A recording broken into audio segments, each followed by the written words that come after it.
Hi welcome to Telugu journalist channel. ఈ video చూసిన వాళ్ళందరూ కూడా దయచేసి తెలుగు జర్నలిస్ట్ ఛానల్ని సబ్స్క్రైబ్ చేసుకోండి. ఇప్పుడు తెలంగాణ రాష్ట్ర క్యాబినెట్కి సంబంధించి దాదాపు 17 నెలలుగా ఒక ఇదైతే జీడిపక్కన సీరియల్ లాగా వీళ్ళు వెళ్తున్నారు. అక్కడ వాళ్ళకి అలవట్లేదు, దాన్ని తేల్చట్లేదు. ఆ మంత్రివర్గ విస్తరణ అలానే అయిపోయింది.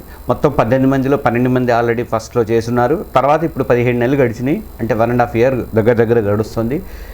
మళ్ళీ ఇప్పుడు భర్తీకి అప్పుడు అనుకుంటూ ఇప్పుడైతే మరి చివరి స్టేజ్కి వచ్చిందని ఒక మాట అయితే వినిపిస్తుంది. ఇప్పుడైతే గ్యారంటీకి చేస్తారు అని చెప్పి ఒక టాక్ అయితే వచ్చింది. జూన్ 1st వీక్లోనే ఈ భర్తీ అనేది ఉండబోతుందని చెప్పేసి ఒక టాక్ అయితే నడుస్తుంది. అది ఎంతవరకు నిజం అనేది ఇంకో 2-3 రోజులు పోతే కానీ మనకి దాని మీద క్లారిటీ అనేది వచ్చే అవకాశం అయితే కల్పిస్తుంది.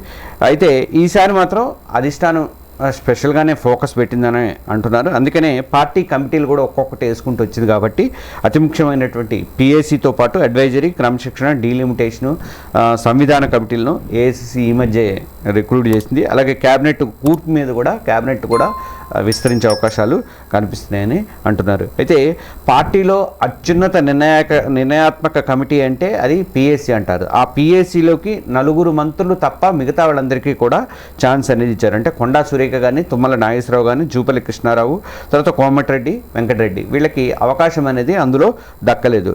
ఇంకో విషయం ఏంటంటే ఇక దేవాదాయ, అటవీ, పర్యావరణ మంత్రిగా ఉన్నటువంటి కొండా సురేఖను క్యాబినెట్ నుంచి తొలగిస్తారని చెప్పేసి ఎప్పటి నుంచో టాక్ అయితే వస్తుంది. ఆమె నాగార్జునని కొంచెం ఇదిగా మాట్లాడటము, అలా కొన్ని విషయాలలో ఆమె అంత ఇదిగా లేదు, 100% స్థాయిలో లేదని చెప్పేసి ఒక టాక్ అయితే నడిచింది. అయితే ఆమె ప్లేస్లోకి అదే సామాజిక వర్గానికి చెందినటువంటి మున్నూరు కాపుకి చెందినటువంటి ఆది శ్రీనివాస్కి ఛాన్స్ ఇస్తారని, మంత్రివర్గంలో ఛాన్స్ ఉండే అవకాశం ఉందని అంటున్నారు. అలాగే ఇంకా మిగతా ముగ్గురు మంత్రులు అంటే ఎవరెవరంటే తుమ్మల నాగేశ్వరరావు కానీ, జూపల్లి కృష్ణారావు కానీ, కోమటిరెడ్డి వెంకటరెడ్డి కానీ, వాళ్ళని దీంట్లోకి పిఏసీలోకి తీసుకోలేదు. కాబట్టి ఏం జరుగుతుంది అనేది మరి మంత్రివర్గంలో వాళ్ళు ఉంచుతారా, తీసేస్తారా అనేది ఇప్పుడు పెద్ద టాక్ అనేది నడుస్తుంది. దాని మీద చర్చలు అనేవి నడుస్తున్నాయి. తెలంగాణ ఫైనాన్స్ కమిషన్ చైర్మన్గా ఉన్నటువంటి సిరిసిల్ల రాజయ్యను, రైతు కమిషన్ మెంబర్గా ఉన్న రాములు నాయక్ కూడా పిఏసీలో చోటు అనేది దక్కింది. దీనిపై పార్టీ వర్గాల్లో ఏంటి ఇట్లా జరిగింది ఏంటి అని చెప్పేసి ఒక టాక్ అయితే వస్తుంది. పిఏసీ వర్కింగ్ ప్రెసిడెంట్ల విషయంలో కూడా అధిష్టానం ఒక నిర్ణయానికి వచ్చినట్లుగా మనకి తెలుస్తోంది.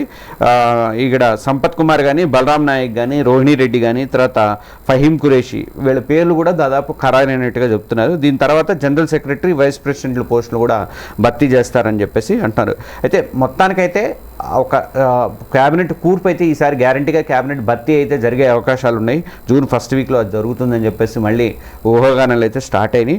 మరి ఈసారి ఎవరికి మంత్రి పదవి దక్కుతుంది? 6 పదవులు అయితే ఖాళీగా ఉన్నాయి. 6 ఎవరికి దక్కుతుంది, ఎవరికి దక్కదనే దాని మీద ఒక కన్ఫ్యూజన్ అయితే నడుస్తుంది. కానీ పిఏసీలోకి వీళ్ళని ఎందుకు తీసుకోలేదని ఒక టాక్ అయితే తుమ్మల నాగేశ్వరరావు కానీ, జూపల్లి కానీ, కోమటిరెడ్డి పేర్లు వీళ్ళని ఎందుకు పరిగణలోకి తీసుకోవాలని చెప్పేసి ఒక టాక్ అయితే నడుస్తుంది. చూడాలి ఈసారన్నా కనీసం భర్తీ చేస్తారా, మళ్ళీ ఢిల్లీ పోవడం, ఢిల్లీ రావడం ఇదే పని సరిపోతుందా అనేది చూడాలి. ఎందుకంటే మనం మొన్న వీడియోలో కూడా చెప్పుకున్నాము, అతి ముఖ్యమైనటువంటి హోంశాఖ కానీ, విద్యాశాఖ కానీ, మున్సిపల్ వ్యవహారాలు కానీ ఇవన్నీ కూడా రేవంత్ రెడ్డి దగ్గర ఉండటం వల్ల ఫైళ్లు పెండింగ్లో పడిపోతున్నాయి. విద్యాశాఖ మీద కాన్సన్ట్రేషన్ అనేది ఎక్కువగా ఉండాలి కాబట్టి దాని మీద కూడా ఇబ్బంది ఏర్పడుతుంది. హోంశాఖ కానీ మూడు మంచి శాఖలే. అందువల్ల ఇప్పటికైనా హైకమాండ్ బిల్డప్ ఇవ్వకుండా ఒక నిర్ణయం తీసుకుంటుందని చెప్పేసి మాత్రం మనం అందరూ ఆశిద్దాం. ఇది ఇవాళ వీడియో. మీరందరూ కూడా మన తెలుగు జర్నలిస్ట్ ఛానల్ని సబ్స్క్రైబ్ చేసుకోండి. ఈ వీడియోని షేర్ చేయండి. దయచేసి లైక్ చేసి మీ కామెంట్స్ కూడా తెలియజేయండి. అప్పుడు ఎక్కువ మందికి ఈ వీడియో చేరడానికి అవకాశం అనేది ఉంటుంది. Thank you.